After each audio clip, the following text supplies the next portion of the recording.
Leader TV जे programme interview में आया हुआ जो मेज़बान डॉक्टर अयूब शेख ऐं मूंसां गॾु आहिनि नामियारो सियासी कारकुन, नामियारो सियासी सहाफ़ी सान्यावंद जनाब सुहेल सांगी साहब।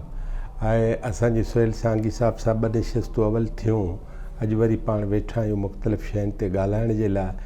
ऐं हिन अॼोके प्रोग्राम खां अवल असां सुहेल सांगी साहब सां ॻाल्हायो जेल ते, ऐं हुननि खे ख़बर पई त क़ैदी आज़ादु पिया थियनि। असां हाणे उतां वरी शुरू था कयूं। सुहेल साहब सलाम अलैकुम।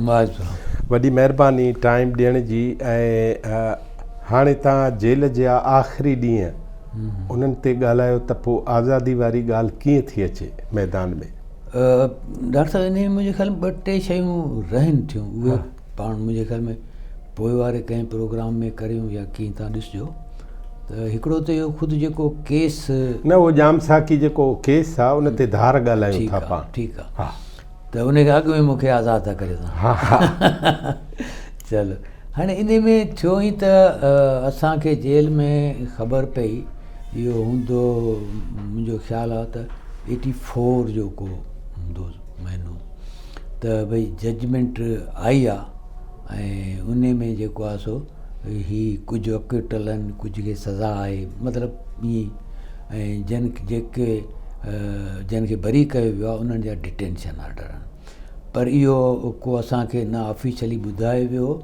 ऐं असां जॾहिं जेल अथॉरिटीज़ खां सेंट्रल जेल में हुआसीं, मुमताज़ काज़ी जेल सुप्रिटेंडेंट हो, त हुन खां पुछियोसीं सही त फॉर्मली बि हुन कोन ॿुधायो। वरी पुछा गछा कराईसीं तॾहिं असांखे पतो कोन पियो। पर जेको थींदा आहिनि न त हेॾां होॾां जी ॿुध सुध, उन में इहो हो त हू आहे सॼो। अच्छा, इन हिकिड़ो अजीब पीरियड जेल में थींदो आहे त माण्हू जॾहिं रहंदो आहे त भई तव्हांखे करण लाइ कुझु कोन्हे, ऐं तव्हांजो फ़ैसिलो अचे थो, कॾहिं थो अचे, तव्हां आज़ादु था थियो, तव्हां कॾहिं बदिली था थियो। बिल्कुलु हिकिड़ी अजीब हिकिड़ी कैफ़ियत हूंदी आहे माण्हू जी। त उन ॾाढो तकलीफ़ उन में रहियासीं। ऐं प्लस इहो त MRD एॾी मूवमेंट थी ऐं उहो वरी वेही त उहो बि हिकिड़ो शॉक सभिनी खे हो।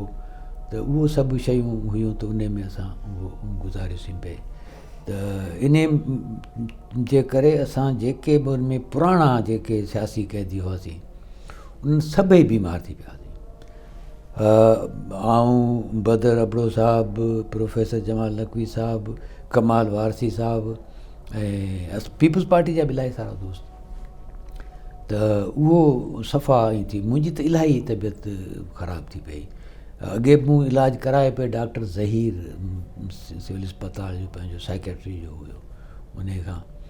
त इलाही सारी थी ख़राबु। त मूं जेल सुप्रिटेंडेंट ईंदो आहे न राउंड ते, त मूं हुनखे चयो त चई मियाँ ये कोई शादी में तो नहीं आए? त मुंहिंजी शादी में त कोन आयो, हिते तव्हांजी कस्टडी आहे। चई अच्छा हम देखते हैं। ख़ैर, हिन कयो। वरी मुलाक़ात ते मुंहिंजी घरवारी आई त हुन बि ॾिठो तबियत इलाही ख़राबु आहे। त चई छा थियो? भई हीअ आहे यानी सॼो सो। चई त आउं जेल सुप्रिटेंडेंट खे दरख़्वास्त थी ॾियां। मुंहिंजो मूं चयो आहे।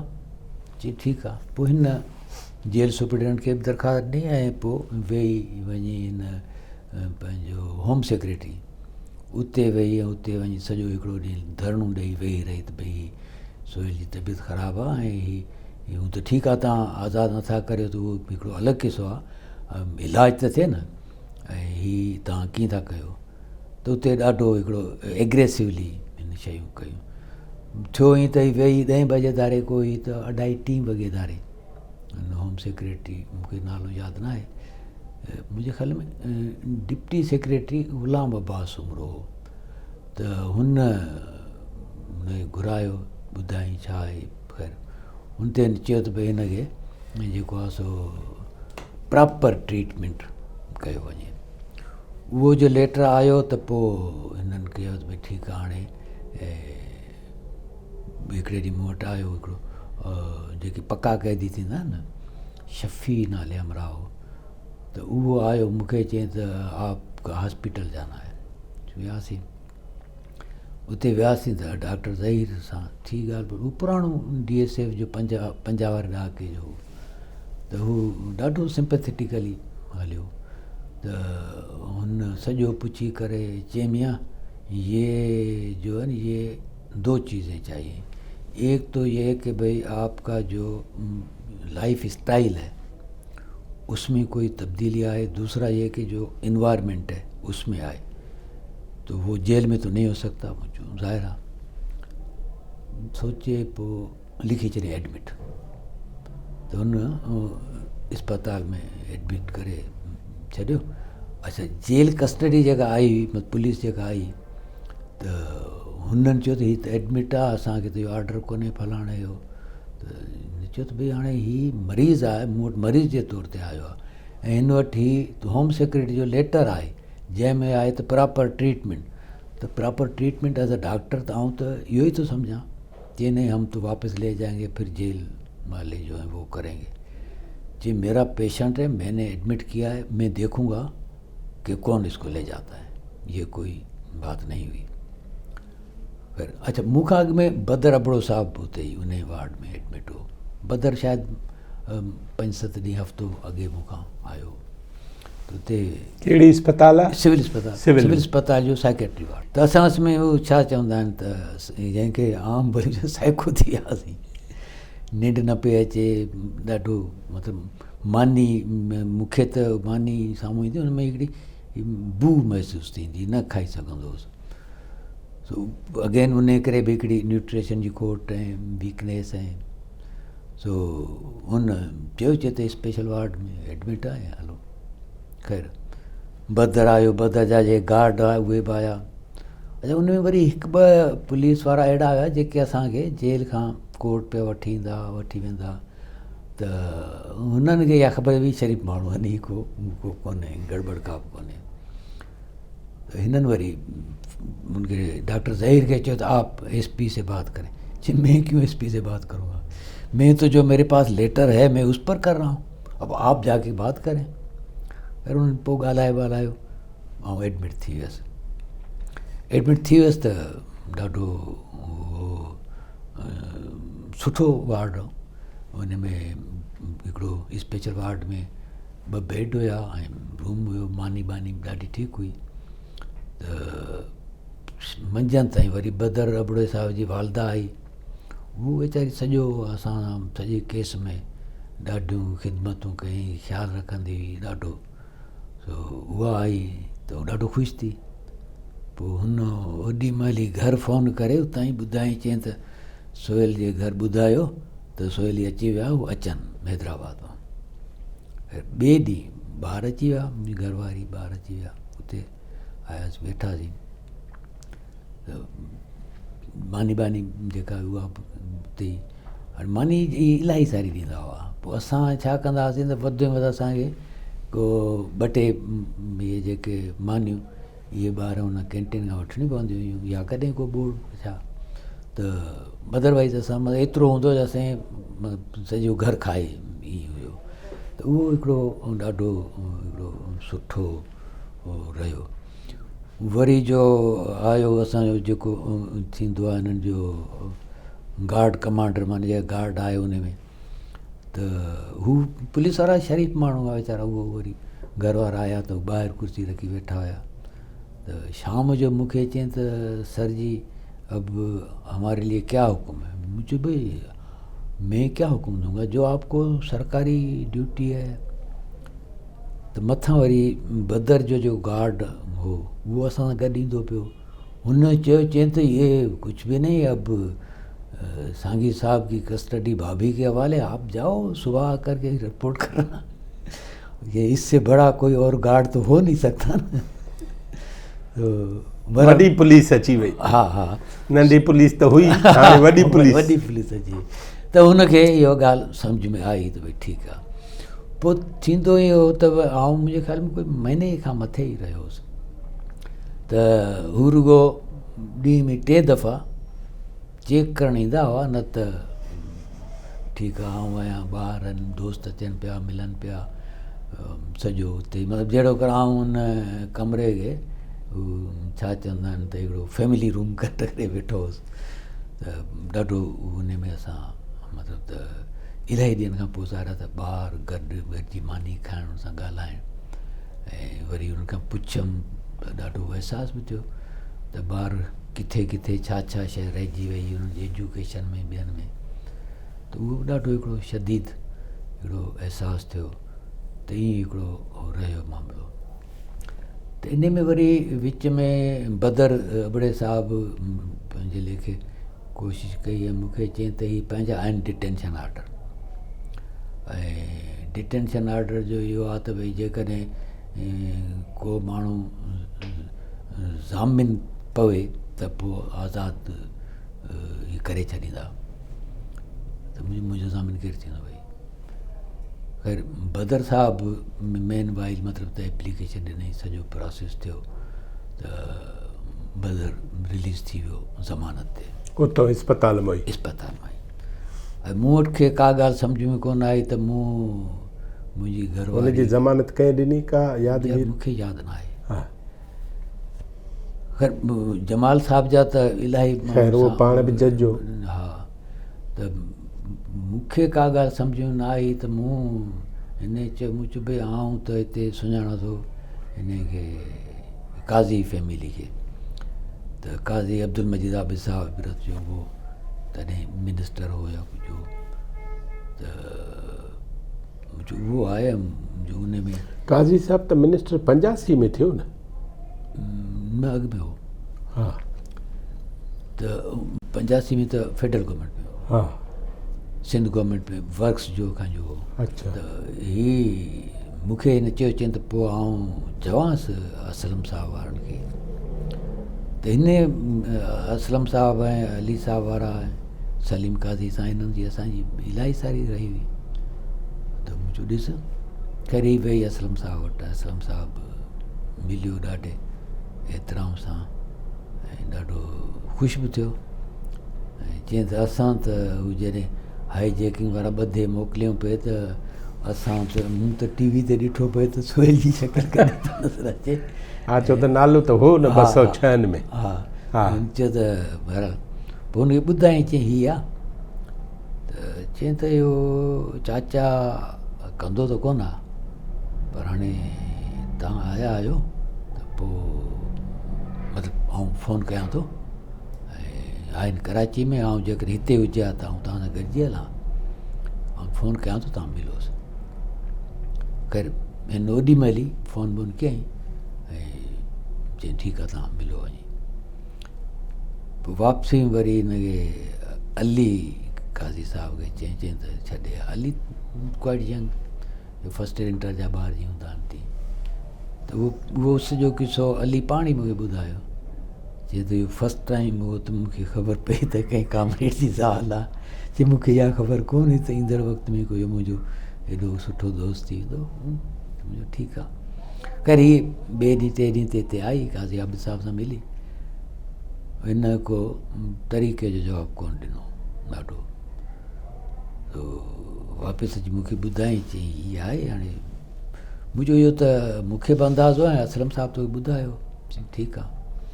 पोइ मुंहिंजे ज़हन में आयो शेख अली मोहम्मद साहिब जो नालो त शेख साहिब खे मूं असलम लगारी शेख साहिब वटि हिते इबरत आफ़्ताब अख़बार जे लाइ इश्तिहारनि जो कमु कंदो हो। असलम पुराणो असांजो SNS जो दोस्त हो त हू ईंदो रहंदो हो कॾहिं कॾहिं हिते त मूं चयो इहो तूं चईंसि शेख साहिब खे त सोहेल ई थो चवे।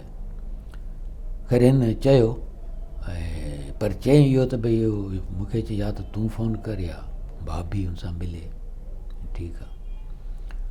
त हैदराबाद में जिते असांजे मुंहिंजी साहुरनि जो घर हो इन साॻी घिटी में अॻिते ही शेख साहिब वारा रहंदा हुआ कॾहिं जॾहिं मुंहिंजी घरवारी ॿार हुई तॾहिं त हैदराबाद सदर जो इलाइक़ो सफ़ा नंढो ऐं हिक ॿिए खे माण्हू सुञाणनि पिया।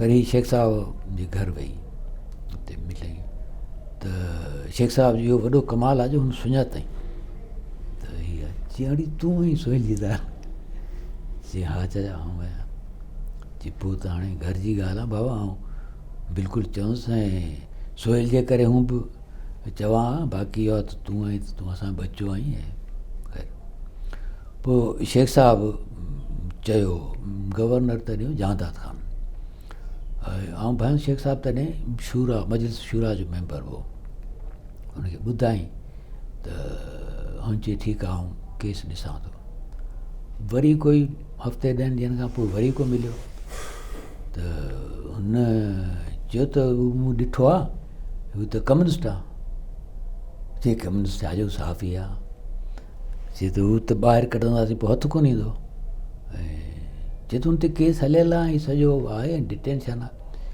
चई डिटेंशन हिन लाइ त रखी आहे त हू रहे चई इहो मुंहिंजी ज़िमेदारी आहे ऐं इहो कयां थो चई ठीकु आहे हिन वरी DMLA वग़ैरह खे चयईं त ठीकु आहे पोइ शेख साहिबु केॾीमहिल आयो DMLA ऑफिस में उते हू जेको बांड थींदो आहे ज़मानत जो उन ते सही कयईं ऐं हलियो पर रिलीज़ न थियो हफ़्तो 10 ॾींहं थिया हाणे वधीक असांखे हू थी त भई हीउ सभु थी वियो पोइ छो नथो थिए पोइ मतिलबु ज़ाहिर घर वारी ॿार इहे सभु बेज़ार थी पिया सॼो एॾो अरसो थी करे हाणे सफ़ा अची किनारे ते बीठा आहियूं आहियूं त हिकिड़े ॾींहुं आई हुते त ॿाहिरां ई किथे मूं फ़ोन कयईं हिते कराची पहुचण खां पोइ इहो किसो वरी रियाज़ ॾाढो मज़ेदार लिखियो आहे त उतां ई मूंखे चवंदा आउं वञा थी DMLA ऑफिस में ऐं अॼु छा चवंदा आर्या पार अच्छा हुनखां अॻु में 2 टे दफ़ा वेही हुई त वेही ऐं हुनखे ॾिठो मेजर जनरल अफ़ज़ल हो मुंहिंजे ख़्याल में ॾाढ़ी सां हो तो जी आप बीबी आप फिर आ गए तो जो भी आपने हमारे मियाँ को अभी तक नहीं छोड़ा जी क्या मसला है जी तो आऊं थी पूछा न भाई मूंखे ॿुधायो चाचा ठीकु है आप आए वरी पंहिंजे जेको ADC टाइप जो मूंखे चयईं त वठी अच ही वई विहारियो थोरी देरि खां पोइ हिकिड़े मेजर घुरायो हुन चयईं त असुल में हिन ते 2 माण्हू खपनि जेके ज़ामिन त हिन जो शेख साहिबु करे अची ॿियो माण्हू खपे चए असीं ग़रीब माण्हू ॿियो माण्हू हाणे किथां आणियूं मतिलबु तव्हां नथा छॾणु चाहियो त पोइ त ठीकु आहे उहा हिकिड़ी थी वञे त हिन हुते थोरो चङो ख़ासो गोड़ कयो DMLA ऑफिस में पोइ हिन वरी मेजर चयो त हा ठीकु आहे बेठे त हीअ वेठी रही अधु कलाकु मुनो कलाक खनि पोइ तो हिनखे छा वरी घिड़ी वियो मेजर ऑफिस चयईं त ॿी ज़ामिन आऊं आहियां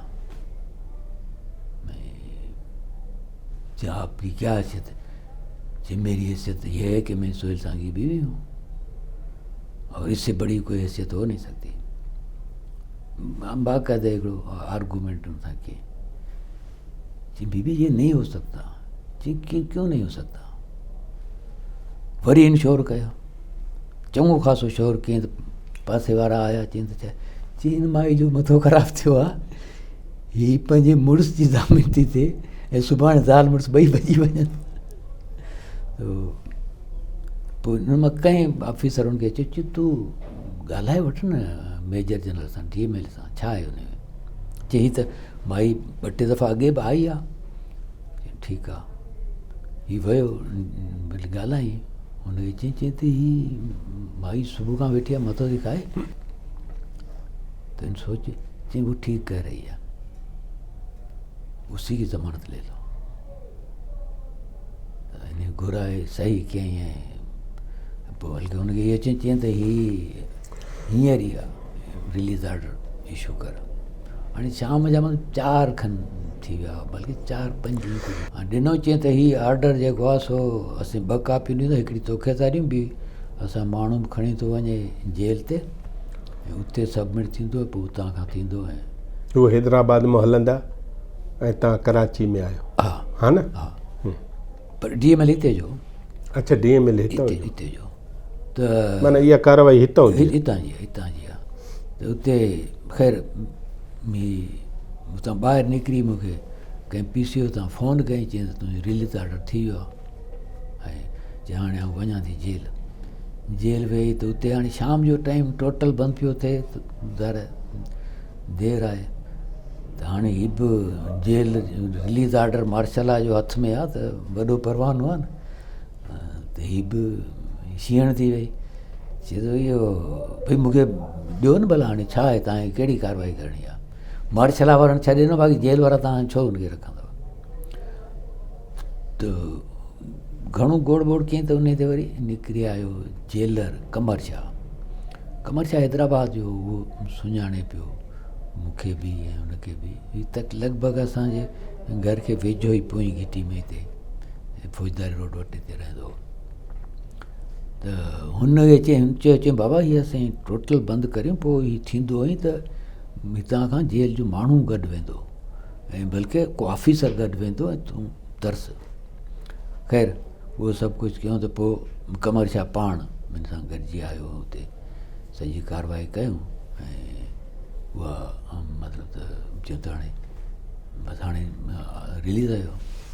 बाक़ी चए त इस्पताल ॼाणे तव्हां ॼाणो। त मूं पोइ फ़ोन कयो डॉक्टर वकार, हिन जो रजिस्ट्रार हो, डॉक्टर ज़हीर वारे ने साइकेट्री जो, हू बि असांजो कॉमरेड दोस्त हो, SNSF में हो। तो मुझे ही थी विया। चए फिर जाएं?